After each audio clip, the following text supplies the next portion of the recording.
Income tax act में कौन से एक्सक्लूसिव बेनिफिट्स सीनियर सिटीजन्स के लिए रखे गए हैं? वरिष्ठ नागरिकों को कौन सी प्राथमिकताएं, कौन से एक्सक्लूसिव बेनिफिट्स दिए गए हैं?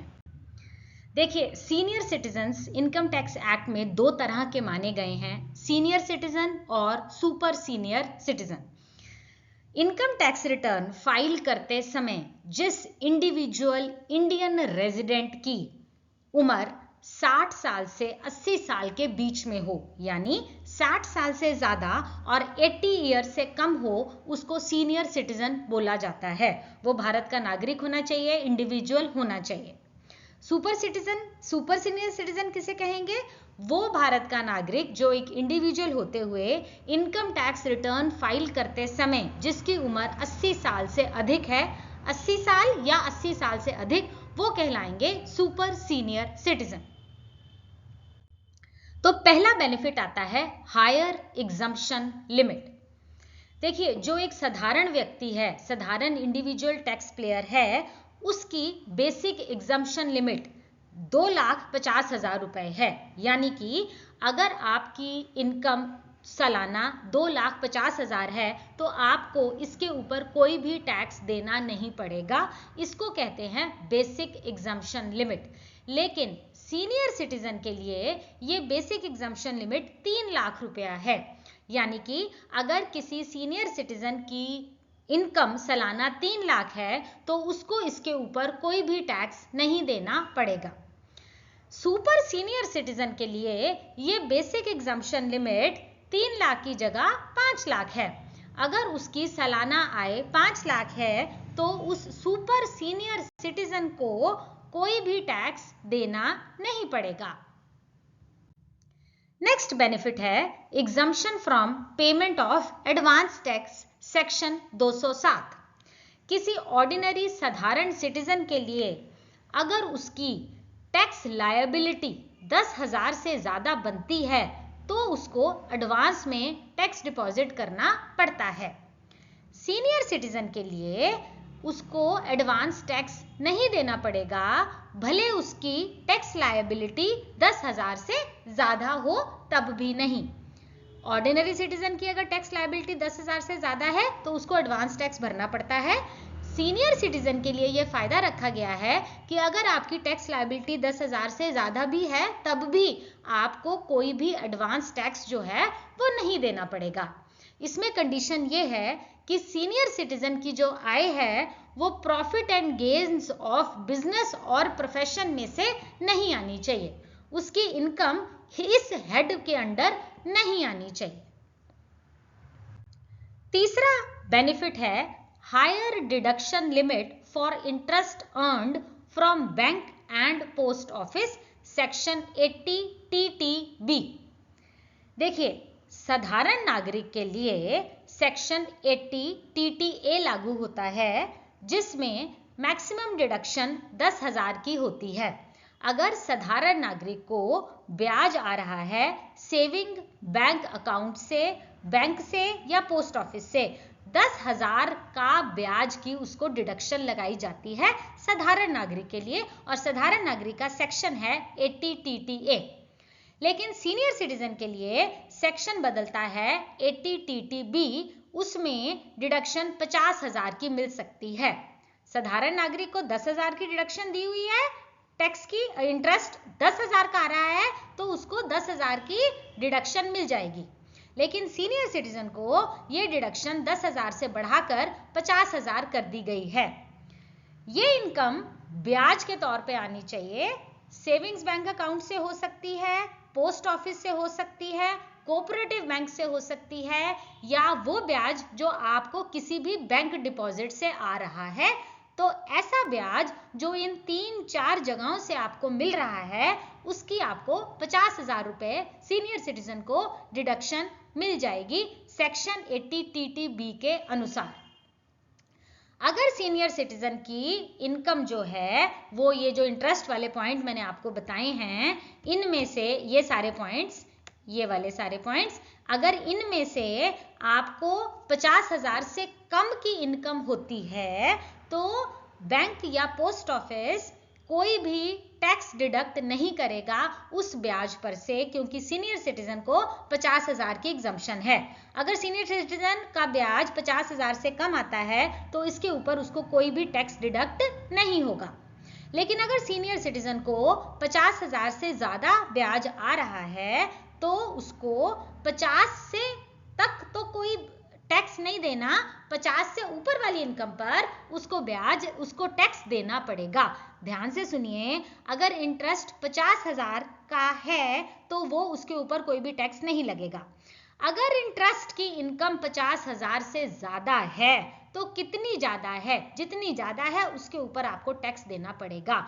उदाहरण के तौर पर अगर जो इंटरेस्ट है जो बैंक और पोस्ट ऑफिस या सेविंग्स अकाउंट से आ रहा है वो 75,000 का सीनियर सिटीजन को इंटरेस्ट आता है तो 80TTB के अनुसार 50,000 माइनस हो जाएंगे, 50,000 रिडक्शन मिलती है। उसके ऊपर का जो 25,000 है उसको टैक्स कैलकुलेट करा जाएगा, 25,000 पर सीनियर सिटीजन को टैक्स देना पड़ेगा, मतलब 50,000 डिडक्शन हो जाएगी 80TTB के अनुसार। चौथा पॉइंट है higher limit for TDS exemption. एक साधारण नागरिक के लिए bank will deduct tax at source at the time of crediting the interest to the account if the amount of interest is beyond 40,000। अगर साधारण सिटीजन को 40,000 से ज्यादा ब्याज लग रहा है तो बैंक जो है वो उसी समय TDS काट लेगा। सीनियर सिटीजन के लिए ये दर जो है 40,000 से बढ़ाकर 50,000 कर दी गई है। मतलब अगर बैंक 50,000 का ब्याज सीनियर सिटीजन को दे रहा है तो 50,000 तक कोई भी TDS नहीं कटेगा। अगर ब्याज 50,000 से ज्यादा है तब ही TDS कटेगा।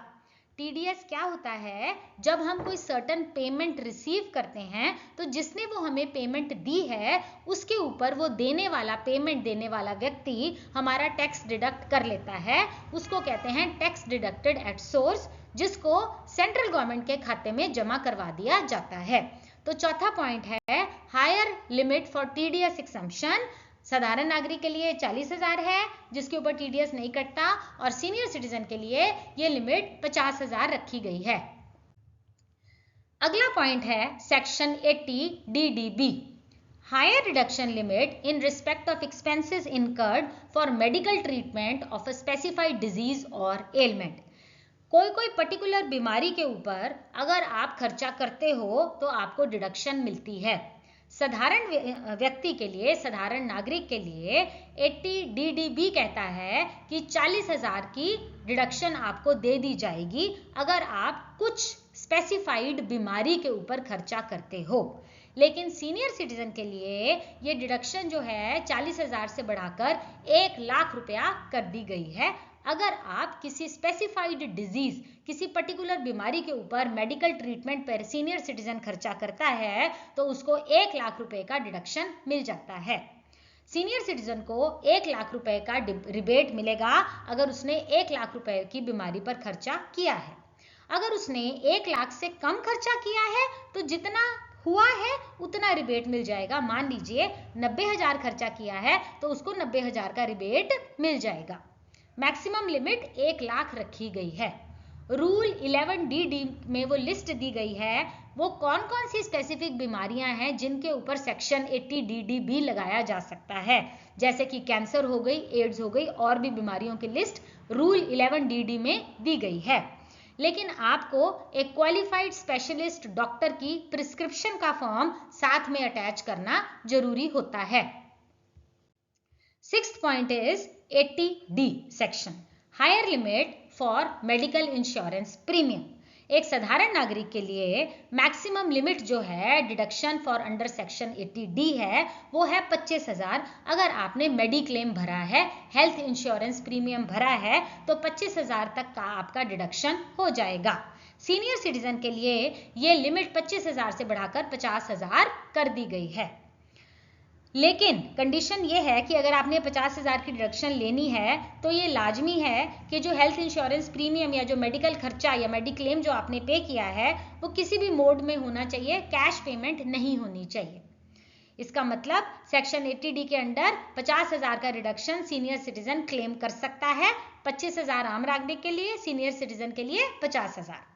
अगर किसी सीनियर सिटीजन ने 40,000 का मेडिक्लेम प्रीमियम भरा है तो 40,000 जो है टैक्सेबल इनकम में से डिडक्ट हो जाएगा, बाकी के ऊपर आपका टैक्स लगेगा। लेकिन अगर किसी सीनियर सिटीजन ने 60,000 का प्रीमियम दिया है तो 50,000 की डिडक्शन लगेगी, बाकी के ऊपर टैक्स लगेगा। डिडक्शन आपको 50,000 की ही मिलेगी, जो कि आपकी मैक्सिमम लिमिट है। Next advantage is paper form return. Income tax जो रिटर्न है वो सीनियर सिटीजन मजे से पेपर फॉर्म में भर सकते हैं। अगर उनकी इनकम 5 लाख से ज्यादा है तो वो पेपर फॉर्म में भर सकते हो, लेकिन वो जो इनकम है वो बिजनेस और प्रोफेशन से नहीं आनी चाहिए। नॉन सीनियर सिटीजन के लिए, साधारण नागरिक के लिए इलेक्ट्रॉनिक फॉर्मेट कंपलसरी है, लेकिन ये इलेक्ट्रॉनिक फॉर्म की कंडीशन जो है वो सीनियर सिटीजन पे अप्लाई नहीं करती। वो चाहें तो पेपर फॉर्म में भी अपनी रिटर्न भर सकते हैं। कंडीशन ये है कि उस इनकम में बिजनेस और प्रोफेशन नहीं आना चाहिए। लेकिन अगर कोई सीनियर सिटीजन अपनी इच्छा से ई फाइल करना चाहते हैं, इलेक्ट्रॉनिक फॉर्मेट में फाइल करना चाहते हैं, तो वो कर सकते हैं। लेकिन उनको ये सहूलियत दी गई है कि अगर वो ना चाहें इलेक्ट्रॉनिक फॉर्मेट में करना तो वो पेपर फॉर्म में कर सकते हैं, लेकिन इलेक्ट्रॉनिक फॉर्मेट में अपनी खुशी से करना चाहें तो वो उनके लिए खुला है, वो कर सकते हैं। Next is reverse mortgage scheme. ये स्कीम क्या कहती है? मान लीजिए कोई सीनियर सिटीजन है और वो अपने घर में रह रहे हैं, उनके पास कोई इनकम नहीं है, तो वो अपना घर जो है वो बैंक को गिरवी रख सकते हैं। लेकिन बैंक को गिरवी रखने के उपरांत भी मालिकाना हक सीनियर सिटीजन के पास ही रहेगा। वो उसको मॉर्गेज करेंगे, लेकिन ओनरशिप सीनियर सिटीजन की ही बनी रहेगी और बैंक उनको हर महीने जो है पेमेंट देता रहेगा। ये एक एडवांटेज है जिसको रिवर्स मॉर्गेज स्कीम कहते हैं। This scheme enables a senior to avail periodic payments from the lender. Lender यहाँ पर हम बैंक का उदाहरण लेते हैं।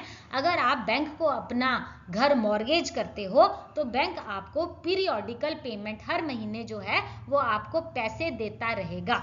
क्यों देता रहेगा? क्योंकि आपने अपना घर जो है उसके पास गिरवी रख दिया है। लेकिन फायदा ये है कि घर गिरवी रखने के बाद भी ओनर जो है वो सीनियर सिटीजन ही रहेगा और पोजेशन भी सीनियर सिटीजन के पास ही रहेगी।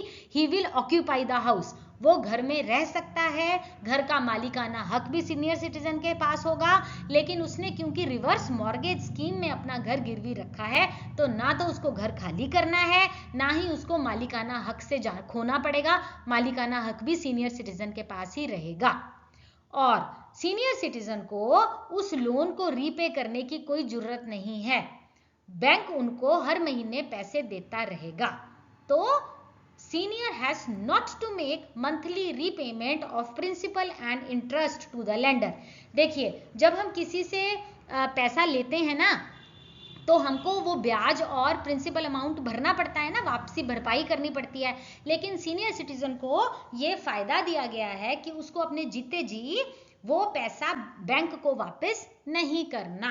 तो कितना फायदा है? आप अपने घर में भी रह लिए, मालिकाना हक भी आपके पास है और आपको हर महीने जो है वो बैंक आपको पैसा देता रहेगा। इस स्कीम का मैक्सिमम लोन पीरियड 20 साल है। होता यह है कि बैंक ऐसा करेगा कि जब वो सीनियर सिटीजन की डेथ हो जाएगी तो वो घर को बेच देगा और अपने पैसे जो है वो अपने पास रख लेगा। बाकी का अमाउंट जो घर से बचा है वो उनके लीगल हियर को दे दिया जाएगा। जो उनके विरासत जिसके हाथ वो रखा गया है, जो भी उनके पुत्र पुत्री हैं, उनको वो दे दिया जाएगा। तो बैंक का भी फायदा हो गया और सीनियर सिटीजन जीते जी खुशी खुशी अपने घर में भी रह गए।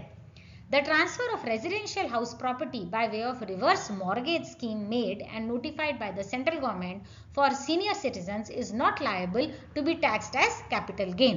उनको वो कैपिटल गेन के अंडर भी नहीं आएगा। तो ये जो रिवर्स मॉर्गेज स्कीम है ये बुजुर्गों के लिए बहुत ही फायदेमंद वाली स्कीम घोषित की गई है। तो हमारा आज का आर्टिकल यहीं खत्म होता है। आई होप मैंने आपको अच्छे से समझाया है। कोई डाउट हो तो आप प्लीज कमेंट सेक्शन में पूछ सकते हैं। प्लीज मेरे चैनल को लाइक कीजिए, सब्सक्राइब कीजिए।